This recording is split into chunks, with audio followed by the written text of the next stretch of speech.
নমস্কার শ্রোতা বন্ধুরা, সন্ধ্যায় গল্পের আসর ইউটিউব চ্যানেলে তোমাদের সবাইকে স্বাগত। আজকের গল্প যে জন আছে মাঝখানে কলমের ইমিতাকর।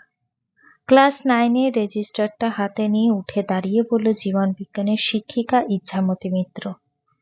টিচার্স রুমের বাকিদের দিকে তাকিয়ে আর মোড়া ভেঙে ঘুম জড়ানো গলায় বলল, ধুর, সেই এক থোড়বড়ি খারাপ জীবন শুরু হলো। কি ভালোই না ছিলাম কটা দিন। বরফ ঢাকা উপত্যকা, পাহাড়ি নদী, ঠান্ডা কনকনে বাতাস। উফ, ভাবলেই মন ভালো হয়ে যায়। সব ছেড়ে আবার সেই হাওড়ার ভিড় আর প্যাচপ্যাচে গরমে চলে আসতে হলো। টেবিলের উল্টো দিকে বসে রয়েছে অঙ্কের শিক্ষিকা বিদিশা। তার আজ ফার্স্ট ক্লাস নেই। কথাটা শুনে সেই মাথা তুলে ইছামতির দিকে তাকালো। পিঠোপিঠি দুই ছেলেমেয়ে পড়াশোনার সামনে, বয়স্ক শ্বশুর শাশুড়িকে রেখে তার বিশেষ কোথাও যাওয়া হয় না। তাই বছরে দুবার ইছামতি আর পাঞ্চালির একসাথে বেরোনো যাওয়া বিদিশার কোথায় যেন খচখচ করে। তাই হয়তো কিছুটা ব্যঙ্গের সুরে বলল, ওখানে থেকে যেতেই তো পারতে। ফিরে আসার মাথা দিব্যি কে দিয়েছিল? ইছামতিকে কেউ কিছু বলে যাবে আর সে চুপচাপ শুনে যাবে? এমন মেয়ে তো ইছামতি নেই। সে বিদিশার মুখের দিকে তাকিয়ে ফিক করে হেসে বলল, না ফিরলে আগুনটা ধরাতাম কোথায়। কিসের আগুন? এই যে তোমার মাথায় এখন যেটা জ্বলছে। পরিস্থিতি হাতের বাইরে চলে যাচ্ছে ভেবে সিনিয়র দিদি পূর্ণিমাদি তড়িঘড়ি বলেন, এই ইছামতি ক্লাসে যাও তো, ভর্তি কিন্তু রুমের বাইরে আছেন। 10 দিন ছুটি কাটিয়ে ফিরেছ, মন দিয়ে ক্লাসটা নাও। তোমার বন্ধু পাঞ্চালি তো এখনো ছুটি কাটাচ্ছে। যাকে টিফিন টাইমে তোমাদের বেড়ানোর গল্প শুনবো। এখন শীঘ্রই যাও। ইছামতি পরিস্থিতি বিচার করে কথা বাড়ালো না, দ্রুত পায়ে ক্লাসের দিকে এগিয়ে গেল। পূর্ণিমাদি স্থির চোখে তাকিয়ে দেখলেন সেদিকে। গত 22 বছর তিনি ইছামতিকে দেখছেন, কোনো পরিবর্তন নেই। প্রথম যেদিন ইছামতি স্কুলে জয়েন করেছিল সেদিনটা আজও তার পরিষ্কার মনে আছে। ইছামতিকে দেখে বাকি টিচার্সরা বিস্ময়ের মুখ চাওয়াচাই করছিল। 5 ফুট 8 ইঞ্চির দীর্ঘ পুরুষালী চেহারা, মাথার চুল ঘাড় অব্দি ছোট করে ছাঁটা, মুখে সাজগোজের বালাই নেই। নেহাত উপায় নেই, তাই যেন তাকে শাড়ি পরে আসতে হয়েছিল। না হলে ইছামতির শরীরে শাড়ি একেবারেই বেমানান। পূর্ণিমাদি মনে মনে হাসলেন। এত বছরও ইছামতির চুলের ছাটে বিন্দুমাত্র পরিবর্তন হয়নি। কেবল শরীরটা আগের থেকে সামান্য ভারী হয়েছে। তবে কথাবার্তায় সে একই ঝাঁঝ রয়েছে। অথচ ইছামতির হৃদয় একেবারে সোনায় বাঁধানো। কারোর বিপদে ঝাঁপিয়ে পড়তে দুবার ভাবে না। গরিব ছাত্রীদের মাঝে মধ্যে এটা সেটা কিনে দেয়। তাদের পরিবারে বিপদে আপদে অকাতরে অর্থ সাহায্য করে। তবে এই অতিরিক্তি উদারতার জন্যই হোক অথবা ইছামতির কথাবার্তা হাবভাবের জন্যই হোক, বাকি শিক্ষিকাদের সাথে কোনো কালেই ইছামতির বিশেষ বন্ধুত্ব গড়ে ওঠেনি। কয়েকজন ছাড়া প্রায় সবাই তাকে এড়িয়ে চলে। তবে বন্ধুত্ব কারোর সাথে নেই বলে ভুল বলা হবে। পাঞ্চালির সাথে ইছামতির বন্ধুত্ব আবার বাকিদের অস্বস্তির উদ্রেক করে। দুজনে যেন এক আত্মা এক প্রাণ। দেখলেন তো পূর্ণিমাদি ইছামতির কথার ছিরি। সত্যি বলছি, ওর জন্য না আমার আজকাল স্কুলে আসতে ইচ্ছা করে না। খোঁচা না মেরে কথা বলতেই পারে না। আপনি তো ছিলেন, আমি কিছু ভুল বলেছি? আপনি বলুন। পূর্ণিমাদি একটু থতমত খেয়ে বলেন, ছাড়ো না বিদিশা, ওকে কি আজ নতুন দেখছো? তোমারও তো 17 বছর হয়ে গেল, কথা না বললেই মিটে গেল। সত্যি বলছি দিদি, ও 10 দিন ছিল না, আমরা সবাই খুব শান্তিতে ছিলাম। দেখুন, পাঞ্চালি কিন্তু একদম এমন নয়। তবে পাঞ্চালি যে কি করে ইছামতি বলতে অজ্ঞান হয় বুঝতে পারি না। দিদি, আপনি তো 1 বছর পর রিটায়ার করে যাবেন, কিন্তু আমাদের কথা ভাবুন। এখনো কত বছর ওকে সহ্য করে যেতে হবে। পূর্ণিমাদি মৃদু হেসে বলে, ইছামতি মুখরা বটে, কিন্তু অমন বড় মন কটা মেয়ের হবে বলো বিদিশা? বিদিশা যেন তেলে বেগুনে জ্বলে উঠল। মুহূর্তে ফুঁসে উঠে বলল, দেখুন দিদি, কিছু মনে করবেন না। আপনাদের মতো সিনিয়র টিচাররা ইছামতিকে বেশি বড় মাথায় তুলে রাখেন। আরে আমাদের সাথে ওর পরিস্থিতি বিচার করে তবে কথাগুলো বলুন। দান ধ্যান করতে কার না ভালো লাগে, কিন্তু কজনের সে উপায় থাকে আপনি বলুন? ও বিয়ে থা করেনি, ছেলে মেয়ে নেই, কার জন্য টাকা রাখবে?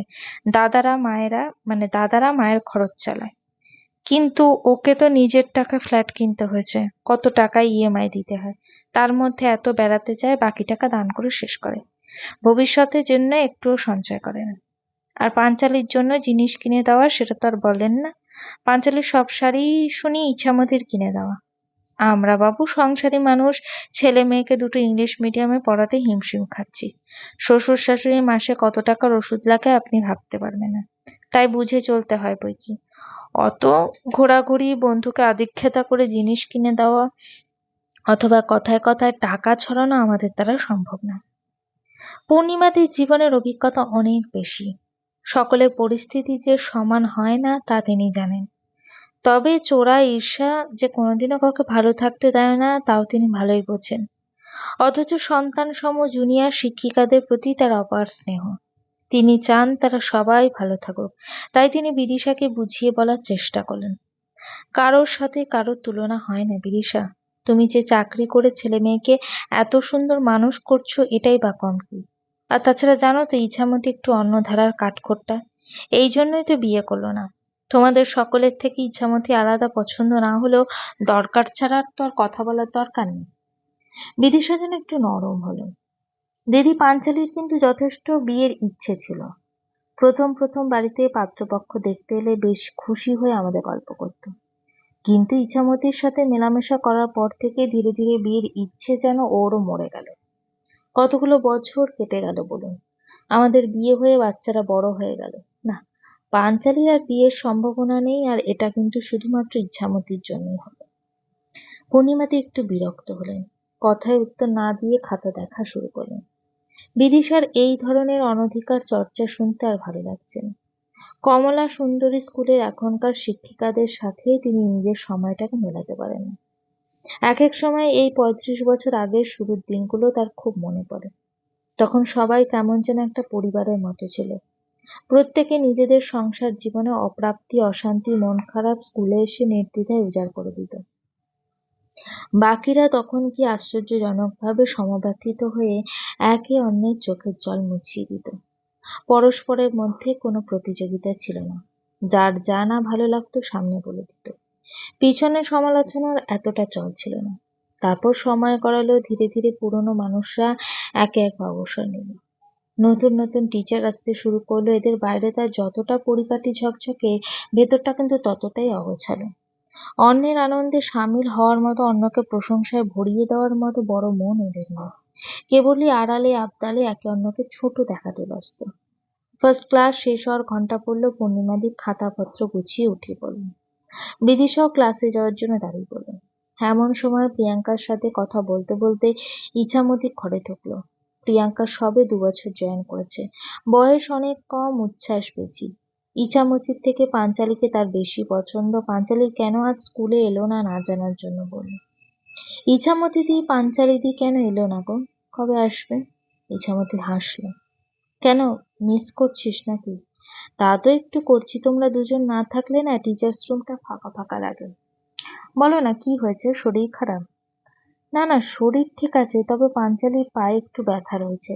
তাছাড়া ওদের বাড়িতে কারা নাকি আসছে, তাই আজ আর এলো না। সোমবার থেকে জয়েন করবে। কেমন ঘুরলে বলো? কৈলাস কিন্নর তো শুনেছি পুরো স্বর্গ। ভীষণ ঠান্ডা ছিল নিশ্চয়ই। তোমাদের দুজনে কি মজা, কত জায়গায় বেড়াতে যাও। পরের বার আমাকে নেবে গো তোমাদের দলে। পরের ক্লাসটায় ইছামতির অফ রয়েছে, প্রিয়াঙ্কার অফ রয়েছে, তাই প্রিয়াঙ্কা একেবারে গুছিয়ে গল্প জুড়ে দিল। ইছামতির বেশ লাগছে, কিছুটা সময় কাটছে, তবে মনের ভেতর কোথাও যেন তার অস্বস্তি চলছে। কেমন একা একা লাগছে। মনে হচ্ছে চারপাশে কেউ বুঝি নেই। সেই প্রথম যেদিন পাঞ্চালীকে সে দেখেছিল সেদিন থেকে পাঞ্চালীর অনুপস্থিতিটা এমনটা যে তার হয় পাঞ্চালীর সঙ্গে থাকলে চারপাশটা যেন ঝলমল করে। হাওড়ার রামরাজাতলা স্টেশন থেকে ঢিলছোড়া দূরত্বে বড় রাস্তার ওপর পাঞ্চালীদের দোতলা বাড়ি। বাড়িতে সদস্য ৫ জন। সত্তরোর্ধ্বর বৃদ্ধা মা, দাদা প্রবাল, বৌদি সৌমি আর ১৫ বছরের ভাইঝি তাথই, এবং বছর ৪৫-এর অবিবাহিতা পাঞ্চালী। বৃদ্ধা মায়ের পাঞ্চালীকে নিয়ে চিন্তার শেষ নেই। দুবেলা ঠাকুরের আসনের সামনে বসে আজও তিনি চোখের জল ফেলেন। ৩০ পেরোনোর কিছুদিনের মধ্যেই পাঞ্চালী জানিয়ে দিয়েছে সে বিয়ে করবে না। সরকারি স্কুলের ইতিহাসের শিক্ষিকা, যথেষ্ট স্বাবলম্বী, সুতরাং বিয়ে করে জীবনের জটিলতা সে বাড়াতে চায়নি। কিন্তু নাছোড়বান্দা মা গত ১৩-১৪ বছর ধরে মেয়েকে ক্রমাগত বুঝিয়ে দিতে চলেছে দাদা বৌদি ও বোনের বিয়ে দিয়ে দায়মুক্ত হতে চায়। পাঞ্চালী না বলে দিল, তাই তারা হাল ছাড়তেও রাজি নয়। পাঞ্চালি অবশ্য আজকাল বিয়ের কথায় রাগ করে না, বরং হাসে। সে জানে সময় অনেক কিছুর গুরুত্ব কমিয়ে দেয়। যেমন একটা বয়সের পর বিয়ের কথা অর্থহীন এবং হাস্যকর। পাঞ্চালি তার প্রিয় বান্ধবী ইছামতির সাথে সদ্যই হিমাচল বেরিয়ে ফিরেছে। এদিকে তার অনুপস্থিতিতে এক সুবর্ণ সুযোগ দাদা প্রবালের হাতে এসেছে। প্রবাল মাকে সব জানিয়েছে। মা এখন প্রবল আশায় বুক বেঁধেছে। ব্যাপারটা হলো, বহুদিন পর প্রবালের সাথে একদিন হঠাৎ তার কৈশোরের সহপাঠী অরিজিতের দেখা হয়। দুজনে একেবারে আপ্লুত হয়ে কফি শপে গিয়ে বসে। সেখানে গিয়ে পুরনো স্মৃতি রোমন্থনের পর্ব শেষ হওয়ার পর প্রবাল জিজ্ঞেস করেছিল, অরিজিৎ, তুই তাহলে এখন কলকাতায় পাকাপাকিভাবে থাকছিস? হ্যাঁ রে, 50-এ পা দিয়ে ভাবলাম অনেক হয়েছে, এবার নিজের শহরে ফেরা উচিত। ইন্ডিয়ান আর্মি থেকে 40 বছর অবসর নিলাম।